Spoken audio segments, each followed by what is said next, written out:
Hello সবাইকে, কেমন আছো? সবাই ভালো আছো? আমিও ভালোই আছি। তো থাম্বনেল দেখে বুঝেই গেছো আজকে আমি কি করতে চলেছি। মালাইকারি হঠাৎ ভিডিও নিয়ে চলে আসি। তো যাই হোক, কথা বলা বন্ধ করে রেসিপিতে ফেরা যাক।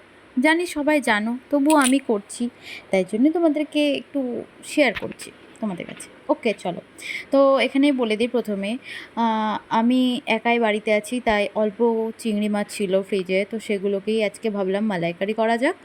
তো ওই কয়টা চিংড়ি মাছ নিয়ে আর কি আমি একটু তেলে ভেজে নিলাম নুন হলুদ দিয়ে। এরপর তেলের মধ্যে গোটা গরম মশলা ফোড়ন দিয়ে পেঁয়াজ, আদা, রসুন, কাঁচা লঙ্কাকে খুব ভালোভাবে একটু ভেজে নিলাম। আচ্ছা, ভাজা হলো। ভাজার পর এভাবে লাল লাল করে ভাজবে কিন্তু।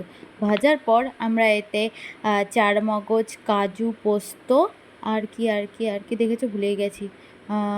এই তো এই কটা জিনিস, ও হ্যাঁ, আর টক দই। এগুলোকে ভালো করে মিক্সিতে ব্লেন্ড করে নিয়ে এর মধ্যে দিয়ে একটু নাড়াচাড়া করে নিয়ে ভালো করে একটু ফুটোতে হবে। ফুটিয়ে নিয়ে এর মধ্যে জিরের গুঁড়ো, হলুদ গুঁড়ো, লবণ, শুকনো লঙ্কার গুঁড়ো, সরি এটা শুকনো লঙ্কার গুঁড়ো না, এটা হচ্ছে কাশ্মীরি লঙ্কার গুঁড়ো দিয়ে ভালো করে এটাকে ফুটাতে হবে। এইভাবে যখন ফুটে আসবে তখন আমরা এটাকে কিন্তু একটু ঢাকা দিয়ে দেবো এইভাবে, কারণ লো হিটে এটাকে একটু মানে ভালো করে আর কি মানে কষাতে হবে আস্তে আস্তে। তো এই দেখো ভালোভাবে তেল ছেড়ে গেছে। এবার আমরা এতে কি দেব, এতে আমরা দুধ দেব, আমুলের গুঁড়ো দুধ গুলিয়ে, কারণ আমার কাছে ছিল না কোকোনাট, সরি একটু বেশি নকশা মারছি।